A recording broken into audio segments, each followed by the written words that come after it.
Ursa, Ursa scam గురించి అందరూ మాట్లాడుకుంటున్నారు కదా! దానివల్ల ఆంధ్రప్రదేశ్ ప్రభుత్వం, కూటమి ప్రభుత్వం యొక్క పరువు పోయింది అని కొంతమంది, పోలేదు అని కొంతమంది అంటున్నారు. పోయిందా? పోలేదా? మీరు కామెంట్ చేయండి. ఈలోపు నేను మిగతా న్యూస్ చదువుతాను. కానీ కంపల్సరీ కామెంట్ చేయండి. జనం ఏమనుకుంటున్నారో చంద్రబాబుకి, జగన్‌కి తెలియాలి. వాళ్ళ సన్నిహితుల వద్దకి ఈ వీడియో వెళ్తది. కాబట్టి కంపల్సరీ బాధ్యతాయుతంగా పరువు పోయింది, లేదా పరువు పోలేదు, అసలు స్కామే కాదు. ఇట్లా మీరేదనుకుంటే అది కామెంట్ చేయండి. ముఖ్యమంత్రి చంద్రబాబు నాయుడు నాలుగోసారి ముఖ్యమంత్రిగా అధికారంలోకి వచ్చిన తర్వాత ఆంధ్రప్రదేశ్‌లో ప్రైవేటు పెట్టుబడులు వెల్లువెత్తుతున్నాయి అని చెప్తున్నారు. ఇటీవల బ్యాంక్ ఆఫ్ బరోడా నిర్వహించిన సర్వేలో డొమెస్టిక్ పెట్టుబడుల సాధనలో రాష్ట్రం టాప్ ప్లేస్‌ని ఆక్రమించింది. అయితే ఈ స్పీడ్‌లో కొన్ని తప్పులు జరుగుతున్నాయా అనే ప్రశ్నలు గూడా వినిపిస్తున్నాయి. ముఖ్యంగా విజయవాడ మాజీ ఎంపీ కేశినేని నాని 2 రోజుల క్రితం ముఖ్యమంత్రి చంద్రబాబుకు చేసిన ఫిర్యాదు మీద సోషల్ మీడియా వేదికగా తీవ్ర చర్చ జరుగుతోంది. 5,728 కోట్ల పెట్టుబడితో విశాఖలో డేటా సెంటర్ ఏర్పాటుకి ఉర్సా క్లస్టర్స్ ప్రైవేట్ లిమిటెడ్ అనే ప్రైవేట్ సంస్థకి ప్రభుత్వం భూములు అప్పచెప్పాలని నిర్ణయం తీసుకుంది. అయితే ఊరు పేరు లేని, ఎలాంటి విశ్వసనీయత లేని వర్సా క్లస్టర్స్ ప్రైవేట్ లిమిటెడ్‌కి భూ కేటాయింపుల వెనక విజయవాడ ఎంపీ కేశినేని చిన్ని పాత్ర ఉందని, వేల కోట్ల విలువైన ప్రభుత్వ భూమిని ఆక్రమించేందుకే ఎంపీ చిన్ని అండ్ టీమ్ పావులు కదుపుతున్నారని స్వయంగా ఆయన సోదరుడు నాని ఫేస్‌బుక్‌లో పోస్ట్ పెట్టడం దుమారం రేపింది. అంటే ఈయన గతంలో టీడీపీలో ఉండేవారు. ఇప్పుడు వైసీపీలోకి వెళ్లారు. మొన్న ఎలక్షన్‌కి ముందు ఈయన టికెట్ల విషయంలో రచ్చ జరిగింది.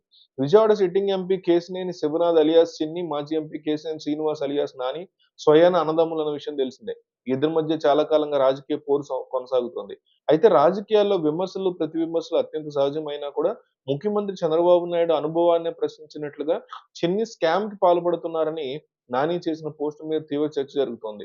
పొలిటికల్ సర్కిల్స్‌లో ఏ ఇద్దరు కలిసినా ఉర్సా మీదే మాట్లాడుకుంటున్నారు. ఇదే సమయంలో సోషల్ మీడియాలో కూడా ఉర్సా క్లస్టర్స్ ప్రైవేట్ లిమిటెడ్ కోసం జల్లెడ పడుతున్నారు. తన ఫేస్‌బుక్ పోస్ట్‌లో ఉర్సా క్లస్టర్స్ ప్రైవేట్ లిమిటెడ్ మీద మాజీ ఎంపీ కేశినేని నాని తీవ్ర ఆరోపణలు గుప్పించారు. అంతేకాకుండా ముఖ్యమంత్రి చంద్రబాబును ఉద్దేశిస్తూ మీ నాయకత్వాన్ని, పార్టీ పేరుని అవినీతి ప్రయోజనాలను కూడా దుర్వినియోగం చేస్తున్న వారి మీద కఠిన చర్యలు తీసుకోండి. రాష్ట్రంలో జరుగుతున్న వ్యవహారాలన్నీ ప్రజలు నిశితంగా గమనిస్తున్నారు. పెట్టుబడి ముసుగులో ప్రభుత్వ భూములు దోచుకోకుండా మీరు నిర్ణయాత్మకంగా వ్యవహరిస్తారని నాకు నమ్మకం ఉందంటూ మాజీ ఎంపీ కేశినేని నాని పోస్ట్ పెట్టడం వైరల్‌గా మారింది. అదే విధంగా ఈ భూ కేటాయింపు నిజమైన పారిశ్రామిక అభివృద్ధి కోసం ఉద్దేశించబడలేదు. వ్యక్తిగత లాభం కోసం ప్రభుత్వ యంత్రాంగాలను ఉపయోగించి రహస్యంగా భూ కబ్జా చేయడమే అని స్పష్టంగా తెలుస్తోంది. దీన్ని అనుమతించడం వల్ల ప్రజా ప్రయోజనాలకు హాని జరగడమే కాకుండా స్వచ్ఛమైన పారదర్శక పాలనకి ఎల్లప్పుడూ కొనసాగిస్తామని చెప్పుకునే మీ పరిపాలన విశ్వసనీయత కూడా దెబ్బతింటుందంటూ ముఖ్యమంత్రి చంద్రబాబు నాయుడుకి హెచ్చరికతో కూడిన విజ్ఞప్తి చేశారు నాని. సాధారణంగా ఎంతో జాగ్రత్తగా వ్యవహరించే ముఖ్యమంత్రి చంద్రబాబు ఉర్సా విషయంలో ఎక్కడ బోల్తా కొట్టిందనే ప్రశ్న తలెత్తుతోంది. మాజీ ఎంపీ కేశినేని నాని లేవనెత్తిన అభ్యంతరాల మీద ఇంతవరకు ప్రభుత్వం నుంచి నోరు విప్పకపోవడంతో చర్చ నడుస్తోంది. నాని ఆరోపించినట్లు ఎంపీ చిన్ని సహచరులకు లబ్ధి చేసేలా ఇంతటి పొరపాట్లు చేశారా? ఇలా ఊరు పేరు లేని కంపెనీకి ప్రభుత్వ భూములు ఎలా ఇస్తారు? ఇది ముఖ్యమంత్రి చంద్రబాబుకు తెలిసేలా జరిగిందా? తొందరపాటులో ఏమైనా తప్పు దొర్లిందా అనే చర్చ నడుస్తోంది. కేవలం 10,00,000 ఆథరైజ్డ్ క్యాపిటల్, 1,00,000 పెయిడ్ అప్ క్యాపిటల్‌తో మొదలైన కంపెనీ ఏపీతో, తెలంగాణతో పెట్టుబడులు పెట్టేందుకు ఒప్పందాలు చేసుకోవడం మీద ఆన్‌లైన్ వేదికగా విస్మయం వ్యక్తం చేస్తున్నారు జనాలు.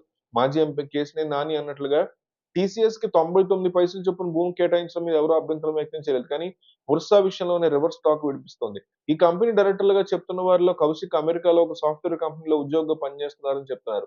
సతీష్ ఎల్‌సీఎం అనలిటిక్స్ వ్యవస్థాపకుడు, సీఈఓ. వీరిద్దరూ యూఎస్‌లో రిజిస్టర్ అయినటువంటి Ursa clusters limited liability company డైరెక్టర్లు. అయితే ఉర్సా క్లస్టర్స్ ప్రైవేట్ లిమిటెడ్ అడ్రెస్‌గా హైదరాబాద్ కొత్తగూడలో ఒక రెసిడెన్షియల్ అపార్ట్‌మెంట్‌లోని ఫ్లాట్‌ని చూపించారంటున్నారు. వాస్తవానికి అక్కడ ఎటువంటి కార్యాలయాలు కూడా లేవని ప్రతిపక్షాలు తీవ్రమైనటువంటి ఆరోపణలు చేస్తున్నాయి. దీని మీద ప్రభుత్వం సైలెంట్‌గా ఉంది. నిన్న మాత్రం ఆంధ్రప్రదేశ్ ఫ్యాక్ట్ చెక్ అకౌంట్ ఉంటది కదా! ట్విట్టర్‌లో దాంట్లో మాత్రం వీళ్ళకంత భూమి ఇవ్వట్లేదు. కేవలం 6 ఎకరాలు ఎంతో ఇస్తున్నాము. అదే ఎంఓయూ చేసుకున్నామని ఒక సమాధానం అయితే చెప్పారు గానీ అది ఏమాత్రం కూడా సాటిస్ఫాక్టరీగా అనిపియలేదు.